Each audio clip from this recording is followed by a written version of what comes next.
আরজিকর আন্দোলনে প্রতিবাদ করাই হলো কাল। একসঙ্গে 43 জন সরকারি চিকিৎসককে করা হলো বদলি।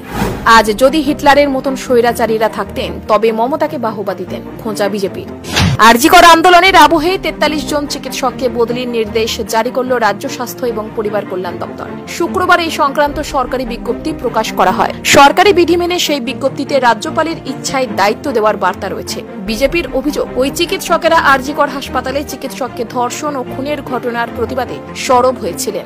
সেই কারণে মুখ্যমন্ত্রী মমতা বন্দ্যোপাধ্যায়ের সরকারের এই প্রতিশোধমূলক পদক্ষেপ। অন্যদিকে রাজ্যের স্বাস্থ্য প্রতিমন্ত্রী চন্দ্রিমা ভট্টাচার্য শনিবার বলেন, এই বিষয়ে আমি কিছু জানি না, তাই আমার কিছুই বলার নেই। তাৎপর্যপূর্ণভাবে বাংলায় চিকিৎসক বদলি নিয়ে শনিবার প্রতিক্রিয়া জানিয়েছেন বিজেপির কেন্দ্রীয় নেতৃত্ব।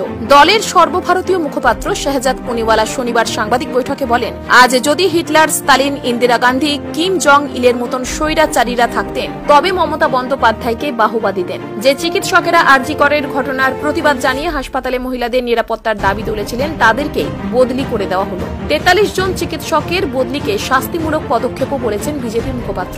অন্যদিকে চিকিৎসক সংগঠন ইউনাইটেড ডক্টরস ফ্রন্ট অ্যাসোসিয়েশনের তরফে বদলির প্রতিবাদ জানানো হয়েছে।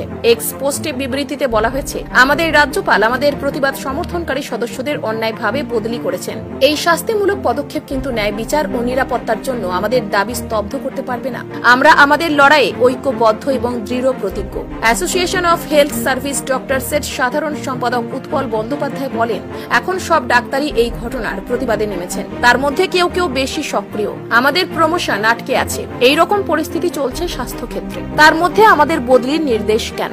জানা গিয়েছে, আরজিকর কাণ্ডে রাজ্য জুড়ে চিকিৎসকরা আন্দোলন করছেন। তাদের মধ্যে ছিলেন এই 43 জন চিকিৎসক, যাদের গত শুক্রবার সরকারি বিজ্ঞপ্তি প্রকাশ করে অন্যত্র বদলি করা হয়েছে। এই নির্দেশেরই তীব্র বিরোধিতা করল বিজেপি।